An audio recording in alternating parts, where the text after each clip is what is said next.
We would like to acknowledge the traditional territories of the people of the Treaty 7 region in southern Alberta, which includes the Blackfoot Confederacy, comprising the Siksika, Piikani, and Kainai First Nations, as well as the Tsuut'ina First Nation and the Stoney Nakoda, including the Chiniki, Bearspaw, and Wesley First Nations.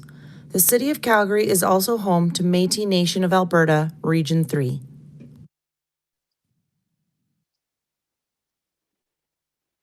Hello, everyone. I'm David Gray. I'm host of the Calgary Eye Opener on CBC Radio 1. I hope you can all see me and hear me at this point. Thanks for joining us here today. You know, when I agreed to host this panel earlier in the month, it was when the campaigns were just starting and hope sprang eternal in the hearts of candidates all across the country. The pollsters were talking of a surge in support for the Conservatives. You remember that? The Afghan withdrawal was underway.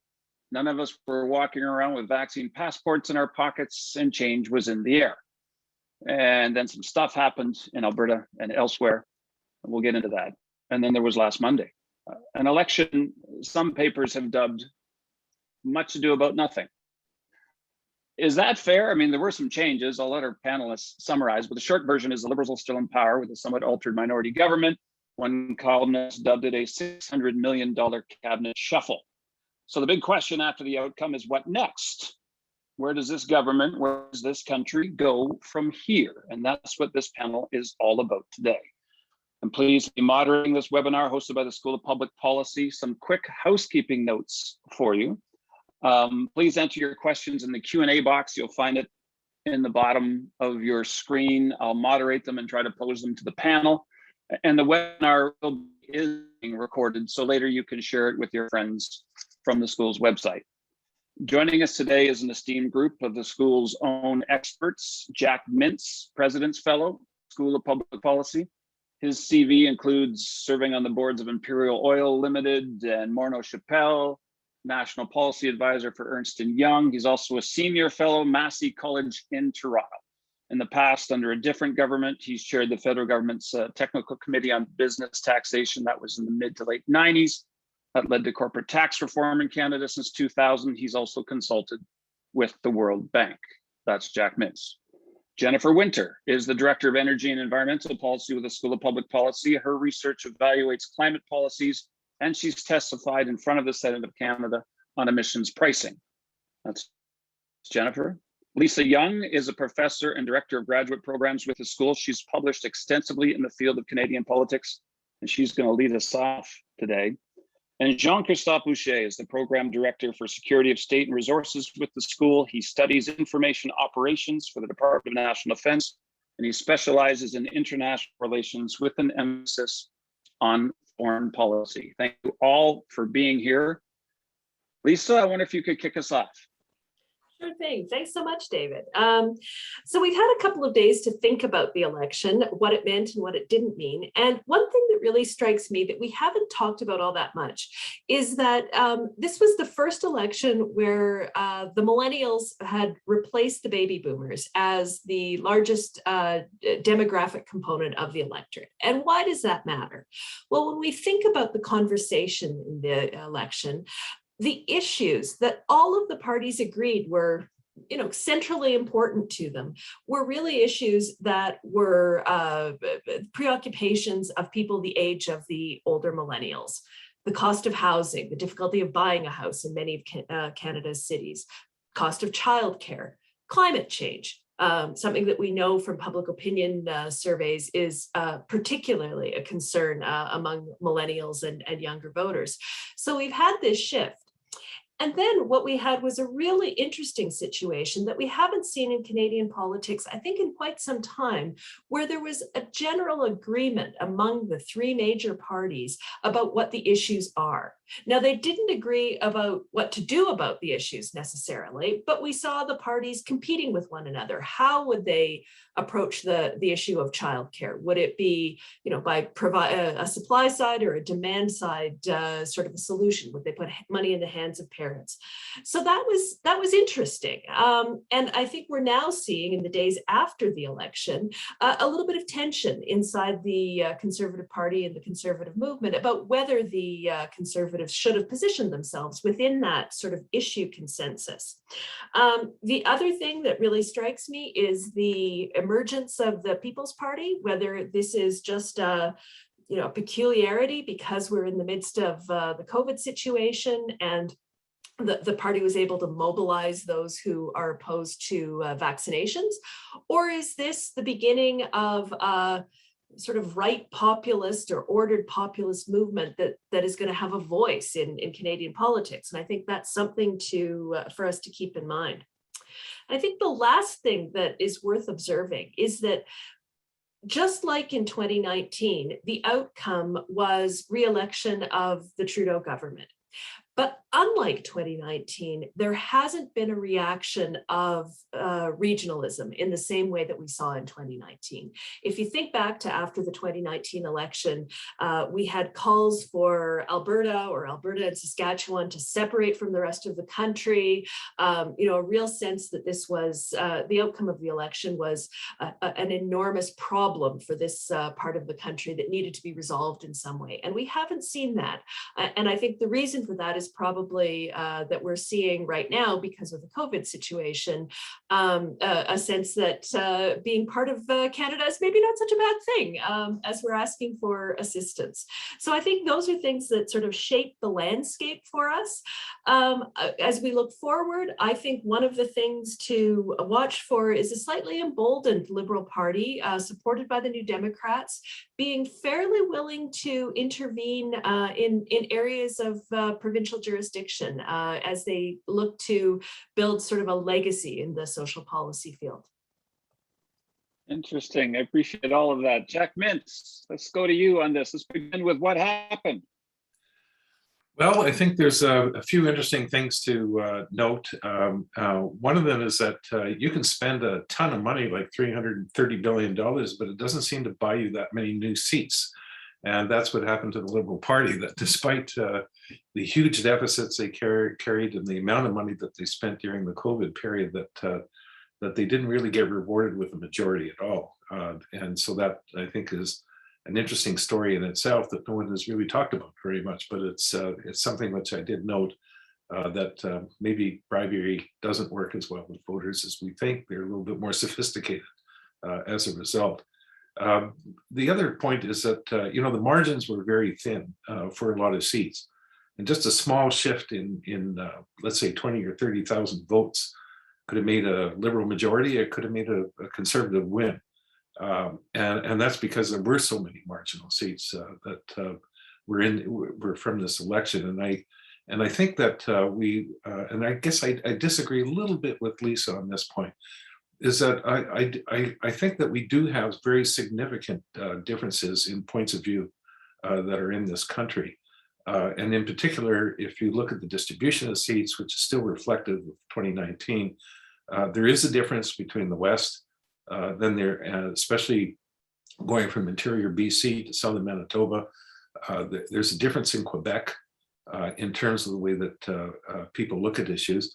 And there's certainly a divide between the rural and the urban areas in terms of voting patterns. And I think that still is holding. And I don't think that our sense of unity is as simple as that. I do totally agree with Lisa that Alberta separation pretty well died with the Maverick Party that got very few votes. But there are some very important protest votes, or at least two parties that made it much more difficult for the Liberals to get seats and for the Conservatives to get seats. One being the Bloc in Quebec that actually improved their seats by one, but they got 1.2 million votes, 1.3 million votes, and the People's Party went up to over 800,000 votes, and certainly they made, I think, a big difference in a number of marginal ridings for the Conservatives. And I do think that this, for the Conservatives, they're going to end up again having the kind of debate that any party in opposition often faces: is how do they change? How do they deal with their strategy in the future in terms of trying to really settle differences that are within the party, but I think also reflects some of these differences in Canada. All right, we're already getting some questions in and comments. A reminder, if you want to put a question in, it's in the Q&A box at the bottom of your screen. Jennifer, I want to turn to you now. Same question through your lens. What happened? So I'm going to focus specifically on the climate policy elements of the election. And I think 2020 was unique in that all parties agreed that a government of Canada needs to do something on climate change, and implementing policy to meet emissions reduction targets. I think the big difference was the scale and scope of ambition of the parties' platforms and what climate policies they were proposing. I think the Conservatives, I want to acknowledge that the Conservatives for the first time put forward something relatively credible in terms of climate policy, and that shouldn't be dismissed or overlooked, in that it was like really the first time right-leaning voters had an option in the Conservative platform that reflected movement on climate policy. That said, not everything in the Conservative platform on climate policy made a whole lot of sense. The Liberals were running on their record, and they had the advantage of the incumbent, of their years in government and having a lot more depth on the file. I think in this election, the Greens and the NDP really fell down on climate policy, in that they had very ambitious and lofty goals, but not a whole lot of detail in their platform, and not a whole lot in terms of the feasibility of implementing their goals. And it just, I think it's really unfortunate that those two progressive parties, where, out of any election, this could have been an issue that either of them owned. And they didn't really at all. Going forward, I think we will see the Liberals carrying out the agenda that they laid out in their platform, and they'll likely be supported by the NDP and the Greens, as both parties wanted more aggressive policy. Okay, thanks for that. So we've gone through 3 of our panelists so far. And I haven't heard anyone talk about the impact the pandemic may have had on this election, or the handling of the pandemic by the most prominent Conservative party in the province, Premier Kenney, in the last week or days, which I'm very curious about. JC Boucher, can you shed some light on that from your perspective? What do you think? Sure. I mean, thank you so much for the introduction. What I find really interesting, and I think it speaks to a little bit what Dr. Young and Dr. Winters were talking about, is that in the grand scheme of things, the Conservative really ran a true blue campaign that, for anyone in east of Canada, felt and smelled a lot like what the kinds of things they would be willing to vote for. One of the major difference, I think, and one that really probably hurt a lot of the Conservatives, was their COVID-19 or their position on vaccination. And in some ways, the setup for this election was basically put in those terms. Before the election, a lot of Liberals went around Canada and kind of started to collect data on the position of anti-vaxxers, how that affected, like voting patterns and everything. And most of the data that we had at that time showed systematically that, in the grand scheme of things, most vaccine hesitant people were more leaning conservative than Liberals. And so at the offset of the campaign, there was at least some thought that vaccination could be used as a wedge issue to kind of force and pressure the Conservatives to make mistakes during the election and kind of steer off their campaigns. And I think we've seen this during that campaign. On the first hand, like I've said, like the COVID vaccination, but specifically, vaccine passports and mandates really was a perfect wedge issue for the Liberals. On one hand, most Canadians actually approve of vaccine passports and vaccine mandates. So you have like very much a strong support. 80% of Canadians actually supported those kinds of measures. Secondly, the Conservatives were very much weak on this issue, being split between very moderate people who wanted, those kind of vaccine passports. Think of the Schweitzer and Shandro of this world, and other kinds of conservatives or leading conservatives or people usually voting for conservatives who were dead set opposed to any kind of, vaccine mandate. So as the Conservatives entered this election, they had to position themselves on an issue that put them right away on the defensive, and their choices were two bad ones. Either they move left with the national consensus and say we're for vaccine passports and vaccine mandates, and we're going to push forward that, and that's the liberal policy. And this would push people that are vaccine hesitants outside of the party and kind of deflate the right of the conservative voting base. Or they would essentially, try to toe a middle line, maybe the Kenny shuffle, where they would say like we're for vaccination, but we think this is a personal choice, and thus kind of trying to limit the impact. And then their left would deflate and would go to the liberals, saying like, well, the Conservatives are not serious about the most pressing issue that we're living every day, which is people dying of COVID. The Conservatives decided to toe the middle line, and with the results that we've started to see, as they were going through the campaign, and they ran a really good campaign. When you really think about it, they were ready, very much, they put out their platform, they were ready to talk about issues, and that kind of took the Liberals off their game for a while. But slowly but surely, the pandemic kind of came to the Conservatives. In some respect, there was all these questions and issues about whether or not, conservative candidates were vaccinated or not, as if that was kind of a big question. And that, although most conservative candidates were vaccinated, they didn't have the courage to actually, acknowledge it. And so that was one point. The second point is that as cases started to ramp up in Alberta and as the pandemic came to us, although the federal parties didn't come to Alberta for the election, Alberta came to the federal election, and essentially forced the Conservatives to go hide themselves for 3 days because they were trying to find a way to answer those questions. And there was all this conversation about in Conservative how Kenny, essentially knife in the back the Conservatives.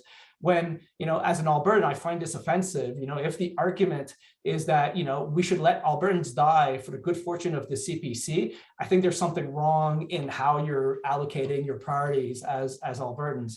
And the final part would be that in the grand scheme of things, the pandemic or the COVID debate or issue kind of mobilized the Liberal base. We saw the Rebel News attacking specifically the Liberals, and that didn't look good in the French debate. And we also saw how the protests against Trudeau all across Canada, kind of throwing rocks at him and everything, kind of mobilized the base and saying there's this group of vaccine hesitant people that are dead set against these things, and that kind of helped mobilize and create narrative within the Liberals to say we need to pull ourselves together and move us behind. And as the campaign kind of went through, although the Conservatives started strong, slowly but surely, that lead kind of started to go badly, and the Liberals were able to pull themselves at the end of the election. So in the grand scheme of things, the CPC found themselves on the wrong side of the issue. They got really stuck at the end with the pandemic, and in the grand scheme of things, that's what kind of delivered the Liberals' minority in the end. Interesting take. Thanks all of you for your summaries. All sorts of questions coming in, and I appreciate them. I'm going to ask, when you put your question in the Q&A box, it might be better to say who you want to answer that question. In the meantime, I'm just going to grab one and send it out there. And Lisa, I'm going to throw it at you first because you started this thing off. This is an interesting question. It comes from Marshall, who writes, the urban-rural divide was noted, as was the regional differences. What about other segmentation of the electorate? Did Labour deliver for the NDP? Did the NGOs deliver for the Greens? Do we know this, Lisa? Yeah, I mean, I think When we look at the results, the regional differences obviously are there without any doubt. And urban-rural, I think, is increasingly sort of a defining feature of our politics. Beyond that, I think I haven't seen anything since the election, but what we saw going into the election suggested that there were really significant gender differences. Women less likely to be supporting the Conservative Party and more likely to be supporting the NDP and Liberals. Beyond that, I don't think anybody delivered for the Greens, so that's an easy question. They were able to hold on to a couple of seats, but the collapse of their vote was really pretty striking. And in terms of Labour delivering for the NDP, it's I think a little bit of a mixed bag. If we look at where the party did well and where it didn't do well, the NDP coalition, Labour is part of it, but I think it's a waning component in some ways, particularly as the party picks up, younger, non-unionized folks, some segments of visible minority communities. It's I think a work in progress. All right. I'm going to combine two questions here, if I can, and throw them at Jack, because he's next on my screen. The first one comes from Anonymous, boldly done. Anyway, it writes, Erin O'Toole's final speech near the end of the election seemed to have implied a more progressive direction for the Conservative Party, seemingly not worried about the right flank. Considering the rise of PPC supporters, does this mean that the Conservatives do not consider the rise in PPC supporters as a long-term threat? That perhaps it was only due to the anti-vax passport wedge that led to this rise in PPC support? That's the first question, and it merges well with Peter, who his was shorter. He wrote, did the members of the Conservative Party agree with the woke issues, or was it an O'Toole elite? What's your read on that, Jack? Hey, Dave, could you repeat that, just that last one? I'll see if I can pull it up. Yeah, it's right here. Did the members of the Conservative Party agree with the woke issues? That's the question. Or was it an O'Toole elite? Well, I think, first of all, we have to kind of remember that what exactly the Conservative platform was running on. There was some important differences from the other parties. One was the accent on the private sector as a way of trying to bring back recovery, which was not in the other platforms. And that included various deregulation type steps that included a number of tax reform measures or several tax type measures like flow-through shares for tech companies and patent box and things like that. If you look at the Liberal platform, for example, there was really very little outside of clean energy tax incentives. There was very little in the way of trying to rely on the private sector for recovery. And so that was a very important difference between the two. But it got lost, because I think the reason for that is that the Conservatives really didn't have a clear enough platform on what you might call the other part of the fiscal issues, and that is the deficit. They did say they would balance by 2030, but 8 years or 10 years down the road is a long time in politics, and so and at least 2 election cycles away. So that I don't think that really had a strong feeling. So the PPC support, sorry about that in terms of my phone. The PPC support, though, I think was pushed by the anti-vaxxers for sure. I think that did happen. Would that go back? I'm not so certain. I think there was also a number of people who liked the People's Party for some of the economic and other parts of their platform. And it's interesting that if the PPC vote did, probably most of that would have gone to the Conservatives if it didn't exist. You would have seen a Conservative win in the end, because there would have been quite a few seats turn around towards the seat. It's a total, Conservatives would have gotten close to 37, 38% of the national vote. And so there probably would have been a Conservative win on that. So the question in the future, though, is whether the Conservatives can have a platform that can kind of satisfy some of the people on the right, especially on the, that would like to see maybe a better fiscal type position that was taken by the Conservatives. I know the deficits right now in this election won't matter, but I think that's going to come back and maybe I can talk about that another time, but later on. But the issue of deficits is going to be it's going to become much more important in the next couple of years, I think, and that's going to, I think, change some of the thinking. As far as the woke and the O'Toole, I'm not convinced that we've seen the Conservatives become, the woke party per se, but there is. I do think that I think that all parties are much more cognizant about issues around diversity and things like that. That I think will continue to play a role in politics for some time. Does anyone else in the panel want to come in on that question? I can just jump in really quickly. I think one of the things, Abacus Data had some numbers right away after the election, looking at the PPC vote. And my recollection is that they said that 28% of the people who told them that they were going to vote PPC were Conservative voters in prior elections. A substantial number of their voters were actually mobilized in. They're people who might not have voted otherwise. So, and I mean, polling is, you've got to be careful with these things, but I thought that was a really interesting finding. All right. This next question comes from Brian, and I want to address it to Jennifer, if I can. Brian's asking about energy policy. The question is, for energy policy, will the feds impose a hard cap on GHG emissions for the oil sands in order to try to get to their Paris targets?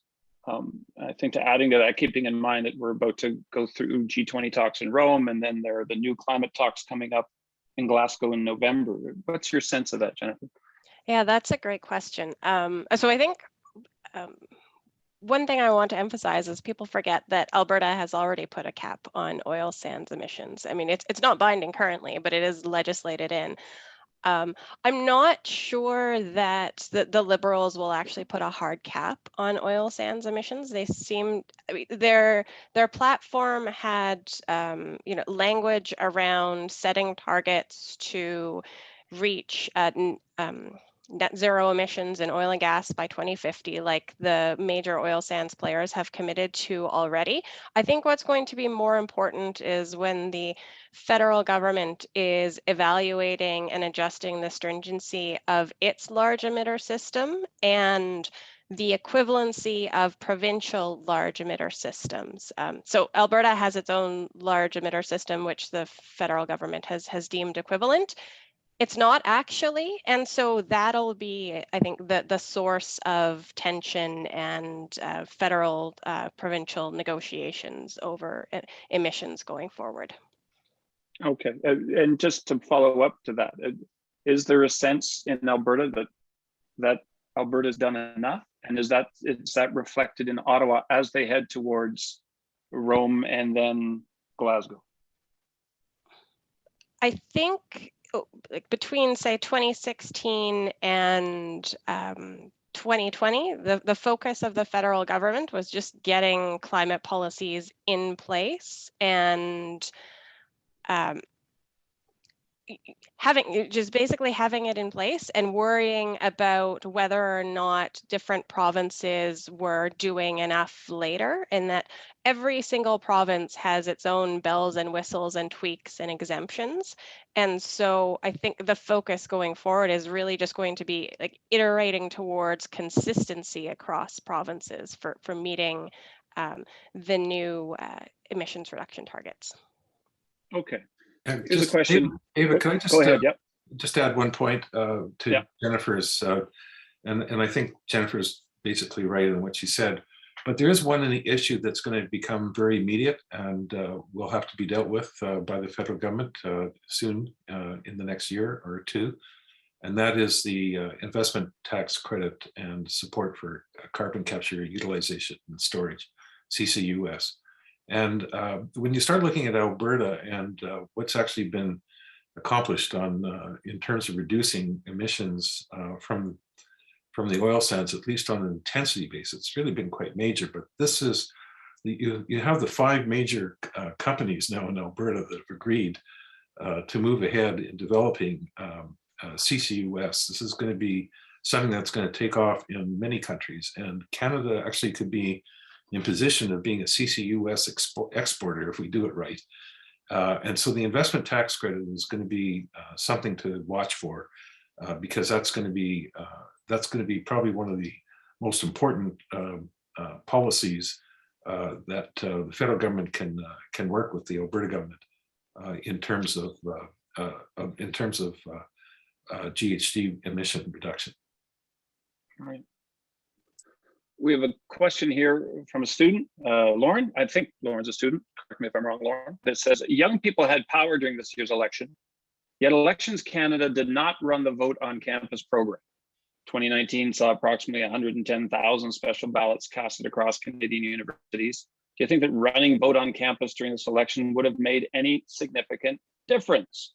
Or what implications do you think this decision will lead to in regards for young people and participation in politics? Who would like to take a stab at that question? I think that's my field house. So sure, I'll sit on your hands. Oh, Lisa, are you in? Great. I'm in. So there's a couple of things here. Maybe just a little bit of background for listeners who aren't familiar with. Sorry, you're breaking up a little.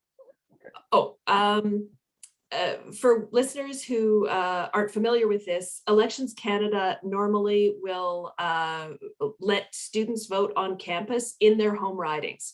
And in 2019, about 100,000 students voted that way.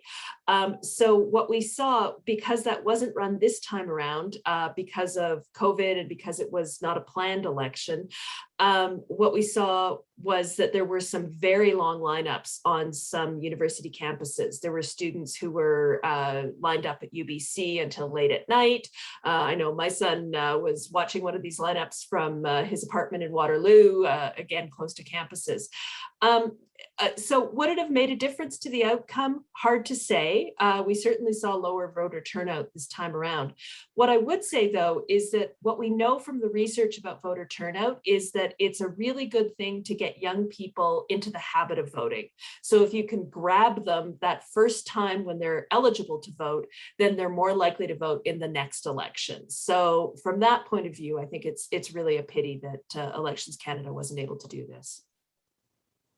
And I think Lisa's right, and I think Election Canada will have a post-mortem to do on how they've handled this election. Like, you know, we're still in a parliamentary system. You should be ready to run elections if that's the thing, and we're not the American. And like, if there's a surprise, like there shouldn't be a surprise under a minority government, and certainly not in a parliamentary system. I've received my mail-in ballot the day after the election. And I've applied for it like in August. So in the grand scheme of things, I still went like, voting, but I had to kind of like organize myself differently. So hopefully Election Canada will start to think a little bit of the mishaps and what they can do better in the future. And I think this was a big fail for them. All right. Pardon me if my connection's getting a little bit glitchy. This just sort of happens around this time of day. So please, we'll just bear with it. Next question. I found the media emphasis on possible splitting of the right to the tune of a couple of percentage points per riding are interesting. The left vote was huge and split between NDP and Liberal parties with similar platforms. Is electoral reform ever going to happen? Who would like to talk about electoral reform? Lisa, it feels like that's your bailiwick again. Okay, you did need a political scientist today. Yeah. So, when the Liberals were first elected in 2015, they had promised that if they were elected, there would be electoral reform. Of course, that was a platform that they ran on when they thought they were running for second place. And we did not have electoral reform. Is electoral reform ever going to happen? You know, conceivably. We've seen other Westminster countries, you know, New Zealand has changed their electoral system, Australia has changed theirs. So it's not inconceivable that it will happen. Honestly, I'd be surprised if it changes at the federal level first. I would more expect that some province would venture down that road, and then it might gain some acceptance. But, you know, I'm not holding my breath. Right. One of those issues they talk about during the campaign and kind of disappear once the year starts. Okay. Jack Mintz, we've got some questions about tax policy. I wonder if you help us out with those. Brian Livingston writes, for tax policy, will we see any of the following? 1, a 3% surtax on bank earnings as proposed by the Liberals. 2, an increase to 75% for capital gains. And 3, a wealth tax, which both the Liberals and the NDP seem interested in. Want to comment on that? Okay, first of all, as I once wrote a piece on naughty taxes, naughty little taxes, some of the easiest tax increases to bring in is when few people pay them, but and they're not exactly, they're the ones that will scream, but most people aren't affected by it. So it's easier to tax, you know, the small number of people that are going to be impacted, especially if it's banks, oil companies, companies in general, large corporations in general, and the wealthy. Those are easy targets for taxation. I think the bigger question, which I think before I answer those 3 ones, is what's going to happen. One of the big changes that I think is going to happen after this election that people are not paying attention to is a change in monetary policy over the next year. The Bank of Canada has already made it very clear that they're going to be stop purchasing bonds within this year, not 2021, but maybe in the spring of 2022, which means that every time the federal government goes out to fund its deficit, it's going to have to rely more on the public market to buy those bonds. That's going to start putting pressure on the federal government about how much money they're going to have to raise. So they believe that the minority government was going to end up pushing large increases or could end up with more deficits and more spending, et cetera. There's going to be some constraints that we haven't seen, and it's being pushed in part because of the higher inflation that we're now starting to see. Now, the reason I'm raising this is because I think it's going to impact on the need for raising revenues by the federal government. So yes, I think the bank tax is going to come in. It was promised. I don't think, you know, personally, I think from the point of view of tax policy, it's not the best tax policy, but the politics of it is pretty easy. And so it is a promise, and I think the Liberals will bring that one in. I think that they'll also bring in, they could potentially bring in the capital gains tax increase to 75%. That may not go very well in a highly inflationary economy, but there is some arguments about evening up the differences between the top rate on capital gains and dividends. It's right now the top rate on capital gains is much less than on dividends, but it also might be a good response about not having a wealth tax. A wealth tax is, you know, having an annual wealth tax on top of taxing capital income raises a question about what are we trying to do? We're trying to have 2 taxes on the same income, or at least you know, in terms of wealth, because you could argue taxing capital income is like taxing wealth. And in fact, that's really one of the reasons why there's only 4 countries today that have net wealth taxes in the world. And in fact, they've been dropped over by a number of countries. And so I think the Liberals might, certainly in terms of getting advice, I think from the Department of Finance, will probably, I think, might want to respond with the capital gains tax increase rather than introduce a wealth tax, which is a whole new system with its own administrative costs, but also could lead to some very significant pressures where you have inflation that has eroded returns on savings, and at the same time has, even if it hits, and it depends, if it only hits very wealthy people, you're not going to get that much revenue. And if you want to spend more money, you need to have a bigger tax increases which a capital gains tax increase could do a lot more than probably what a wealth tax would end up doing. Jack, isn't the main issue for countries that brought in a wealth tax, and this was the example in France, is they had to drop it because it was just too hard to collect? Well, the trouble with annual wealth taxes is a whole bunch of issues. One of them is, how do you value private or non-traded assets? It's one thing to put a tax on marketable assets that are, you have a price, you can measure what the value of wealth is, but shares in private corporations or unlisted assets and real estate. I know that we, under property tax valuation, we have valuation for real estate, but it's not perfect. As everybody knows who owns a house, that your property tax valuation is probably a lot different than what the market will end up saying about it, especially when you have markets that change quite rapidly. And so I think that those are there's a lot of issues involved with trying to do a net wealth tax. Plus, you end up because people might have to liquidate assets in order to pay a tax if they don't have income to cover it. As in the case of farmland, you end up exempting farmland, and you end up exempting often small investments in small businesses and all sorts of other things, because you're hitting so many people with it. And so that ends up leading to an erosion of the revenues.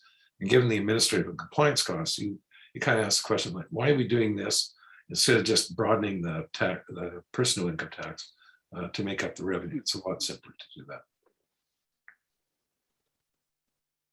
All right, moving in a different direction. JC, I haven't really heard anyone talk about foreign policy, the effect of foreign policy either on the selection, or if Canadians are even, after the headlines in Afghanistan, if Canadians even consider foreign policy when they talk about the political arena in this country. Do you want to weigh in on that? Sure. I mean, it's like foreign policy expert always, like there's two regularities in federal elections. A, the foreign policy experts will say how much there's no debate on foreign policy at the federal level, and that's a disgrace. And the second part, they will say that in the grand scheme of things, foreign policy issues actually don't change anything in the election. So it's kind of a self-defeating argument of like, we should talk more about this, but it has no impact. And at the beginning of it, and I think there's still issues in foreign policy that will have a significant impact. And maybe this is a segue to move us into like what's next. And in the foreign and defense policy, there's a couple of issues that anyone winning the election, forming the government would have had an impact. Afghanistan was, foreseeable, but really out of the control of the Kenyan government. In the grand scheme of things, I know I was approached back in July and August by people in Parliament trying to bring in interpreters that had worked with the Canadian forces at that time. So even though there was a lot of criticism on the federal government being just behind the curve, I know for certain that at that time they were already trying to bring people in Canada. So in some respect, we knew that things in Afghanistan would go sideways. When I was there in 2014, there was already talks about, if the ANA or the Afghan army loses its support of Western countries, are they able to fight? And in 2013, 2014, it was pretty clear that it wouldn't. So the decision to move out that the Harper government made in 2011, effective 2014, was already for us to kind of say, like, we're going to be out of Afghanistan. And the Americans moving out right now kind of, spelled the end of that time. But there's a couple of things that were interesting that weren't part of the conversation. National defense has been in the scandal limelight the last couple of months. All questions about sexual misconduct hasn't been really addressed in that election, where we found a couple of candidates who lost their capacity to run for different parties because of those issues, especially for the Liberals always portray themselves as a feminist party. Not being able to answer about sexual misconduct in the forces is kind of maybe cynical a little bit, and there wasn't any pushback on this, and that's kind of interesting. Secondly, defense spending are supposed to go up. If you looked at the all party platforms, there's all sorts of commitment about NORAD modernization and kind of modernizing the forces, and none of this is costed. And in the grand scheme of things, we're expecting, defense budgets to go up for the next couple of years, but also if we're kind of serious in going for NORAD modernization, that's another like 10 billion a year kind of putting toward that. So the fact that parties weren't willing to kind of entertain the argument of like, these are the kinds of spending that we'll have to do, and we won't be able to like get away with it. And I think the last one would be the US-Canadian relationship. Usually we assume that liberal, prime ministers have a good relationship with democratic presidents, and that's usually the kind of way it goes. But it seems pretty clear from our end and foreign policy that since Obama, and even like maybe even like George W. Bush, Canadian-US relations have been less and less important, at least in the eyes of Washington. And the Americans have been willing to do other things with other partners that the Canadians are not part of this. And it really doesn't really matter who's the prime minister, who's the president. We've seen a slow erosion of these relationships. And in some ways, Canadian complacency that this relationship would go on is starting to take a toll. And we've seen this with the nuclear submarines contracts, where the Australians and the UK could find like a very good deal, and the Canadians were left out, and that created some sort of a mini crisis in my field. Lastly, there wasn't any big ideas on foreign policy. In the grand scheme of things, we don't know what we should do in our foreign policy realm. We haven't had a foreign policy review since 2005. So that's 2004, 2005. So Paul Martin. So that's 55 prime ministers ago. And in the grand scheme of things, like global affairs are not willing to come to terms with the idea that they need to rethink their foreign policy and start to have a debate on those issues. And that's a problem. When we've seen this in the kind of platforms, there's not a lot of ideas. There's not a lot of, at least in 2015, it was this idea of Canada's back. Now, I think everybody knows that, we're not back, and everybody are kind of happy with that kind of sets of terms. And I think in the future, these are the kinds of questions that will linger and keep on putting Canada in a weird space where we'll need to set ourselves in the world. And the fact that no party could actually articulate an interesting idea on those issues really mean that there's a need to like deep reflection, and maybe a walk into the woods or in the desert. I don't remember, a walk into snow for Canada to make, to think it was about the these snow. issues. Yeah. It was in the snow. All right, it was the snow. I'm going to pick up on a question that has foreign policy implications, but I think it's best for Jennifer. And the question reads, China's government recently announced a halt in funding for overseas coal projects. Is this an opportunity for Canada to increase its LNG exports to make up the gaps in energy production due to lack of new coal projects? Or would funding be replaced by other nations instead? If it is an opportunity to expand export of LNG, would that undermine the Liberal Party's climate policy? Lots in there. You want to try to unpack that, Jennifer? Sure. So, LNG in Canada has a really interesting and curious story in that it's been on the table for a long time, and lots of proposals, and very few proposals actually, make it to a final investment decision. There's even basically a mothballed LNG import facility on the East Coast that was proposed to convert to export, but natural gas supply is an issue. So I guess I'm skeptical of Canada's ability to be a major player in LNG. Yes, we have lots of natural gas, but so does the US, and for a variety of reasons, projects in the US have moved a lot faster than in Canada. If in some state of the world where we have multiple LNG projects in Canada, I think in order to be consistent with Canada's climate objectives, it need to be LNG tied to with carbon capture and storage, or if it's in BC, where the liquefaction is powered by clean electricity. And and then it's also addressing the issue of the emissions from the upstream oil and gas sector. So it is going to be challenging. Maybe in some world where we have functioning international emissions offset markets, it might be possible. But I really think that if that's the case, China is going to want all of the credit from switching from coal to natural gas rather than trying to share the benefit with Canada. David, could I just add one dimension to this? And that is right now in Europe, and the forecast for the next number of years is that Europe is going to have a very severe problem on energy with a lack of natural gas. And what's happening is that a lot of the LNG right now that is coming out of Australia and the United States particularly is now going to Asia. And Asia is pulling in a lot of the LNG that's available. And outside of Nord Stream 2 getting built for the Germans,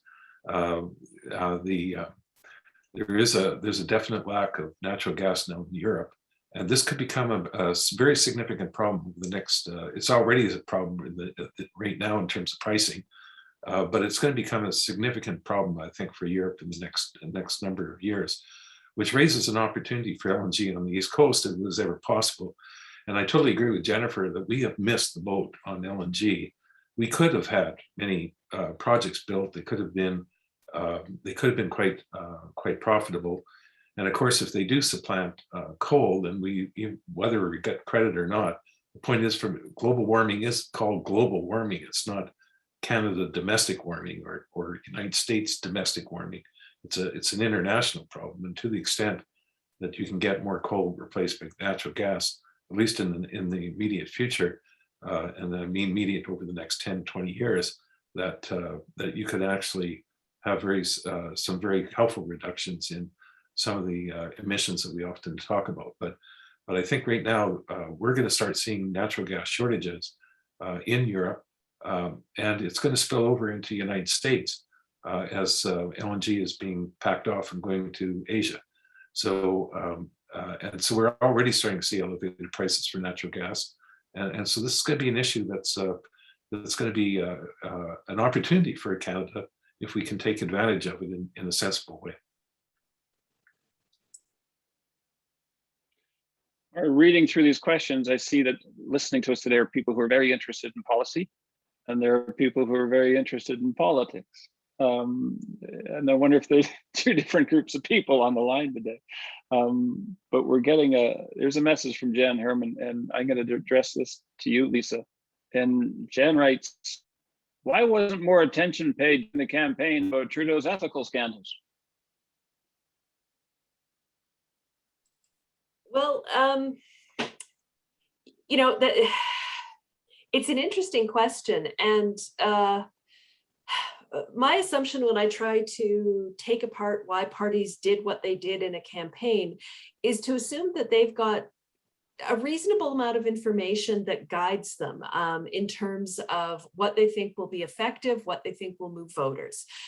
So I've got no insider knowledge of this, but my guess as an outsider would be that when they did their focus groups, when they did their polling, when they started putting together their campaign strategy, that they found that while that might be an issue that would really get people who were already going to vote Conservative excited, it wasn't going to be the issue that would help them make inroads into other groups of potential voters. So that would be my speculation about that. All right. Anyone else want to weigh in? All right. Well, to policy. Actually, interesting. It's a question from Aaron, or pardon me, it's Arun. It's a queer. And Arun asks, I think, a forward-looking question. And I'll throw this out to the panel too, whoever wants to take it. But Arun writes, with millennials replacing boomers, regional differences, the progressive vote split between the Liberals and NDP, PPC taking votes from the Conservatives, etc., are we in for a long period of minority governments? It's an interesting point. Who wants to jump in on that?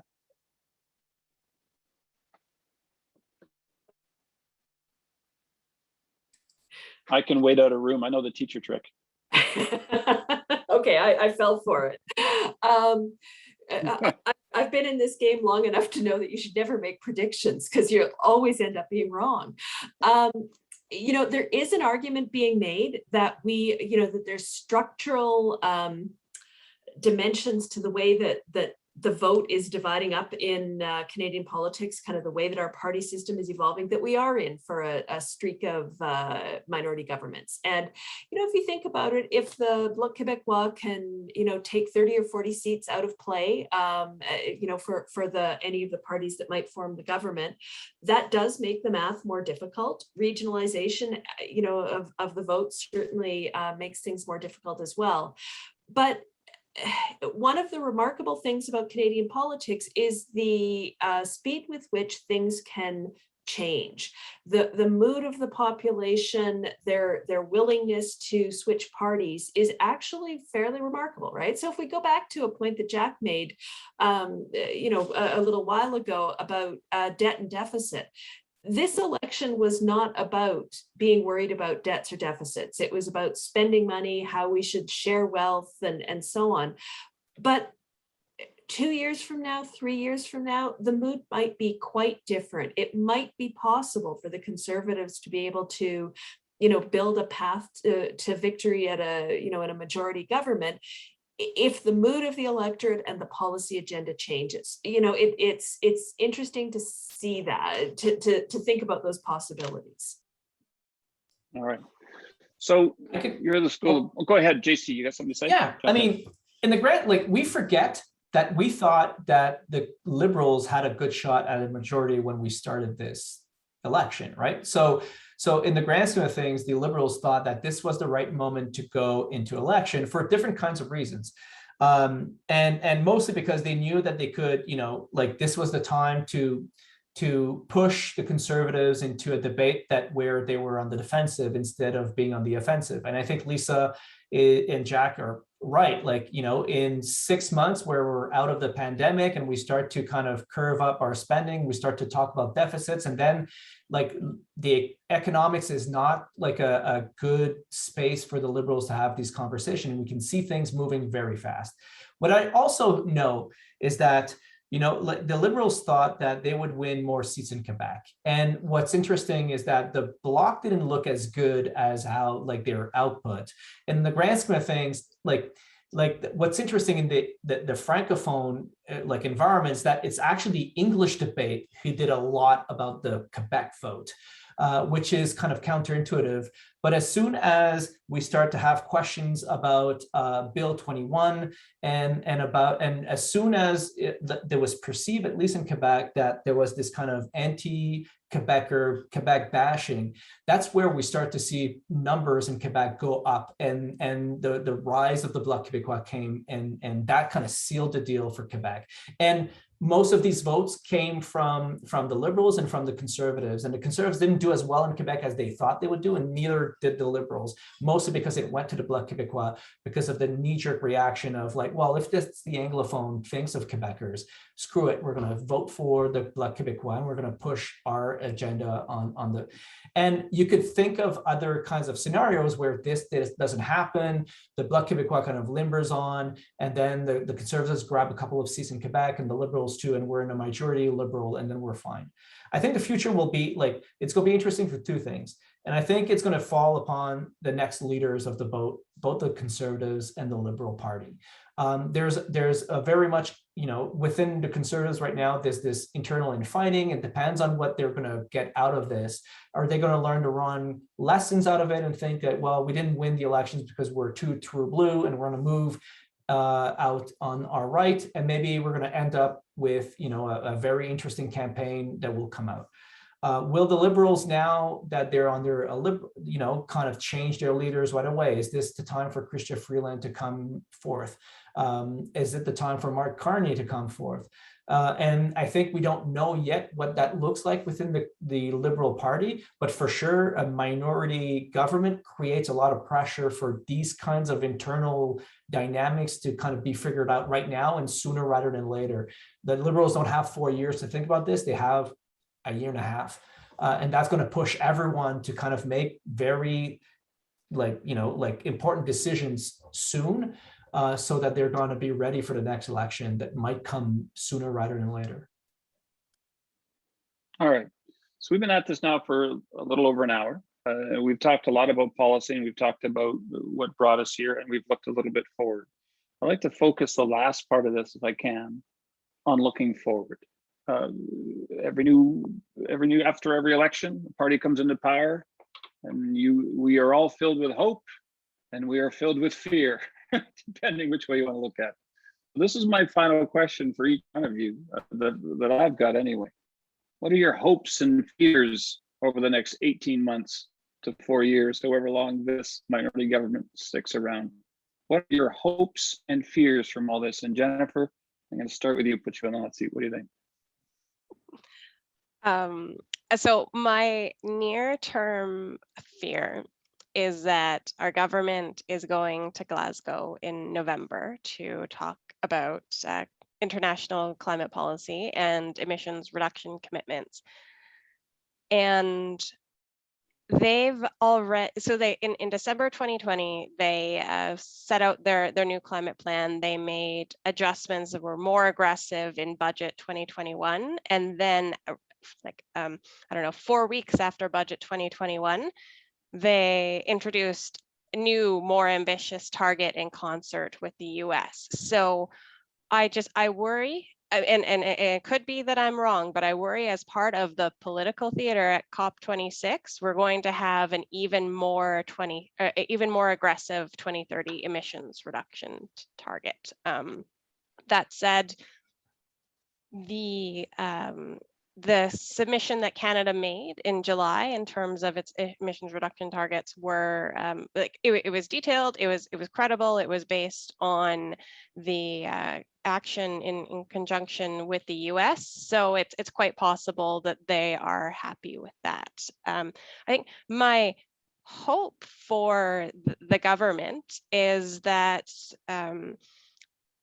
going forward, they are going to be serious, not just about emissions reduction, but supporting the transition. I mean, we are talking about lives and livelihoods, and governments in Canada have a long track record of getting these types of transitions wrong. Look at the forestry sector, fisheries, coal. I think it's my hope is that the government of Canada works with provinces and like really learns from past experiences to do a much better job thinking about the transformation of how we use energy. All right, that was very good. No notice. Well done on hopes and fears. Lisa, do you want to go next? What are your hopes and fears for the next few years? Sure. I'm glad I had a minute to think about that. So, I'm very much in the political scientist space, and I've spent a good chunk of my career studying Canadian political parties and how they interact with each other. And so rather than focusing in on the policy side of things, I'm going to focus in a little bit on the political side of things. And my hope would be that we enter into another era of what I would call pan-Canadian political parties, parties that compete with one another vigorously on policy issues, but seek to construct themselves as truly national, that they try to bridge our regional differences rather than dividing us along regional lines. Because I think the last couple of years have been, to me, a real worry to see the kinds of regional tensions that we have, especially, sitting here in my seat in Calgary. So, my hope would be that we see our political parties really rise to the occasion and be forces of integration nationally. My fear is, goes back to what I was talking about at the beginning. My fear is the People's Party, which might emerge as, a sort of a right-wing protest party, and that's not the end of the world. But if it emerges into a violent anti-system party, if we see its worst impulses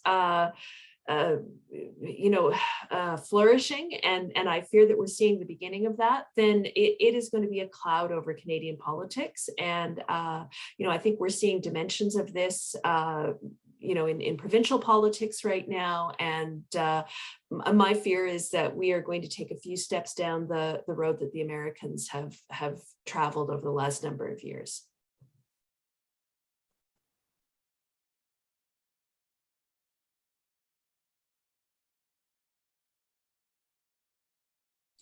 Is it Pardon me, possible? I was muted. I was Oh. muted. JC, why don't you go next? All right. I don't know. I think I'm going to do the like Lisa and just have two fears. So I think you didn't see Somebody's that, got right? Like a there's pedal no book hope. around There's here. just fear. So like my first fear is that, or maybe my hope. All right, let's say it's going to be a hope.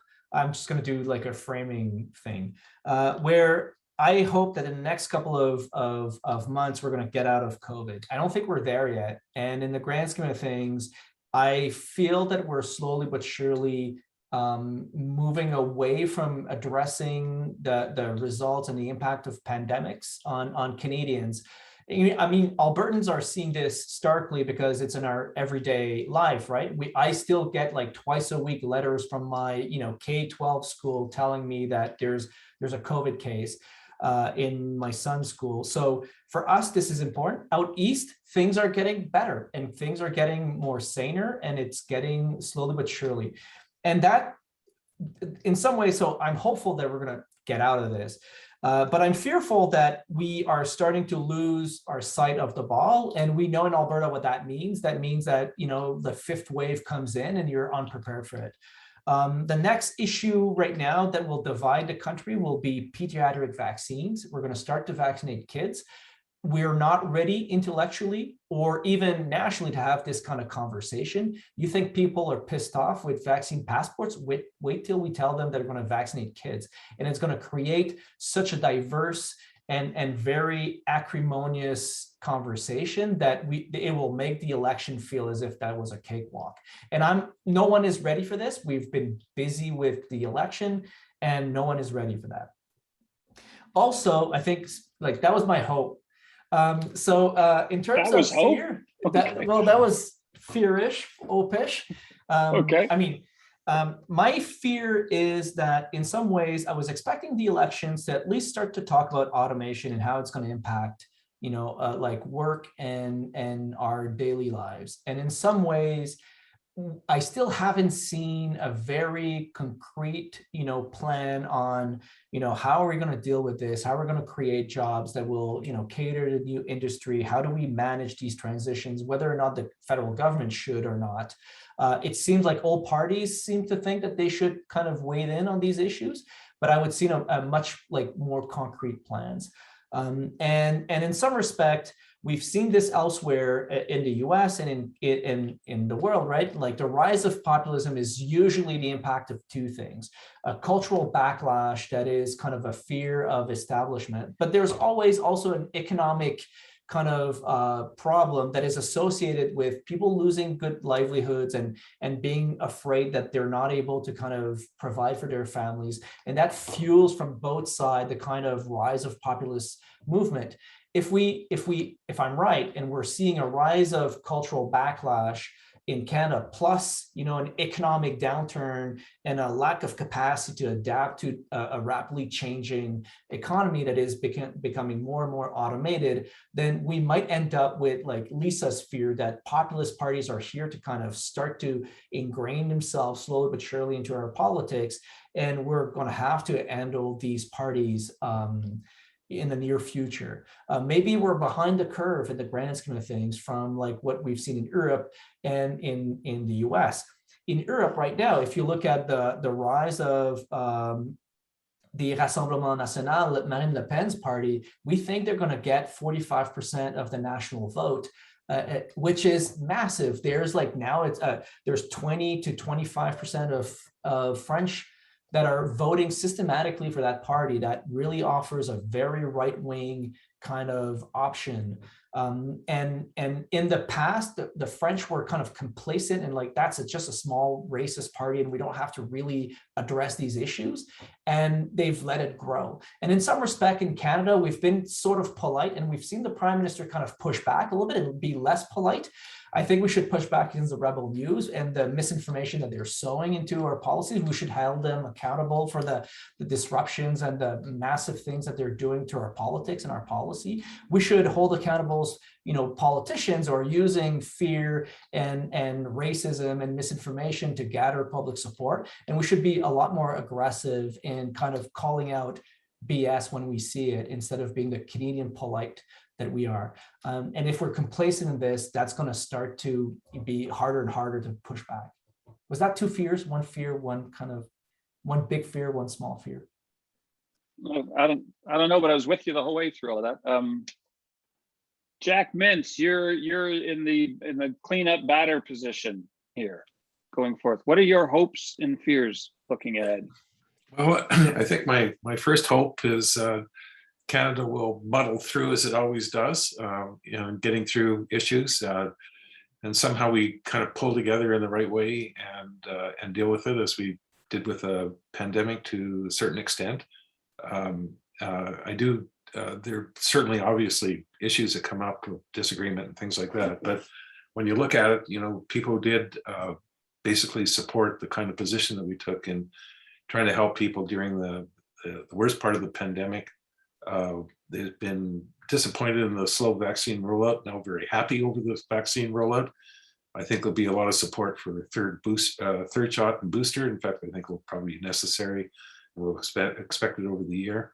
I think the biggest concern I have is that the pandemic will last longer than people think. It's not gonna, one small thing, JC, I'm in Toronto. I can tell you that Toronto is not exactly relaxed. Everywhere you go, it's still, you feel that you have to wear your masks in every public place, and people are still very worried about schools getting closed again this fall. People don't realize that last year, this is unlike in Alberta, where schools were only closed maybe 2 weeks over the whole academic year. Here in Ontario, they were only open 2 months of the whole academic year.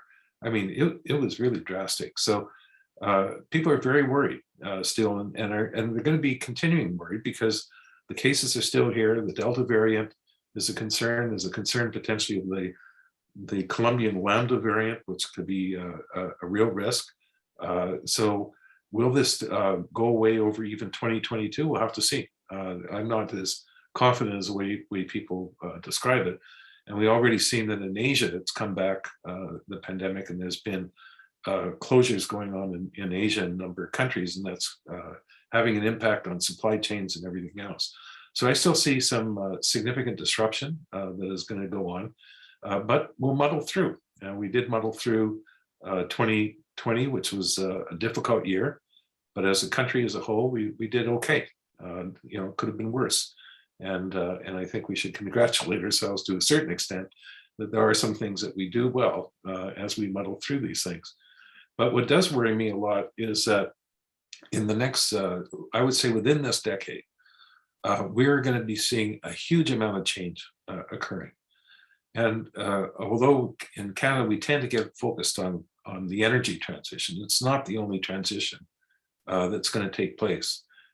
We are also going through a major technological transition that many businesses are going through in terms of artificial intelligence and other technologies that are going to be adopted. And some of those things have really paid off. As we saw in the pandemic, the switch to a digital world made it a lot easier to do lockdowns. Could you imagine doing lockdowns 20 years ago or 30 years ago when we didn't have delivery by digital and things like that? So these changes are really important for society. And what I worry about most, and this is my fear, is that Canada's going to be left behind. And we're going to be left behind because we're not willing to change habits quickly enough to deal with these very significant changes that are going around the world, including some of the geopolitical issues that are going to go on between China and the United States. I mean, a good example is the latest Australian-UK US deal in the Pacific. We were not even involved, which maybe was a good thing, not necessarily a bad thing, but we did actually have a pride of being one of the within the 4 countries, the Anglo countries, and we weren't part of that deal at all. I don't even know if we even knew about it. And so we don't have a lot of pressure on other countries to open up markets and things like that. And at the same time, if we don't improve our productivity, which has been very poor over the past 5 years, and our private investment, which is recorded, which has also been very poor, we're going to be having very significant problems over the next 10 years because our businesses won't be investing in the new technologies that are going to be needed in the future, and nor will they be creating those jobs to let's say to replace the oil and gas and coal, the fossil fuel industry jobs, which, by the way, generate very high value added per working hour, more than any other industry, and have the highest wages. They tend in refining and in oil and gas, $95,000 is the average salary and wage in that industry. It's higher than any other industry that we have in Canada.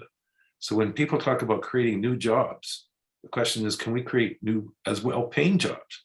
And I don't think we're going to have that, which means our GDP is going to fall unless we improve our productivity and start growing our other industries and other opportunities, which is not just green industries, but other industries as well, to allow us to have a significant takeoff that goes along in other countries and in all parts of Canada. And that, I think, is going to be the real challenge for the federal government, is how they can really create that great opportunity for growth over the coming years, especially with these very significant changes that are going to occur. And that could be very unifying for the country. But if they don't, then I think that's going to lead to more regional tension and more of the urban regional brutal divide, and create the kind of pressures, as JC mentioned, Lisa, about the politics that could, with more populist parties being entrenched in what we're doing. And so I think we have a real challenge, I think, especially on the economic side, as a country, which we have not been addressing very well since 2014, basically. All right. That is the time we have available today. I am told that this webinar will be available. If you'd like to share it with your friends or listen to it again, you can do that midweek next week, and you can find it on the School of Public Policy's website. Check out the school's website for other upcoming webinars, including one next Tuesday on COVID in Alberta. That should be an interesting discussion. I want to thank Dr. Jennifer Winter, JC Boucher, Lisa Young, Jack Mintz. I'd like to thank the School of Public Policy for letting me play along in one of these things. This was new for me, and I have to be honest with you folks, I had low expectations after the results on Monday. I thought, who would want to talk about that election ever again? I found today fascinating. So thank you all for joining us. Thanks to the audience for joining in, and let's talk again soon, shall we?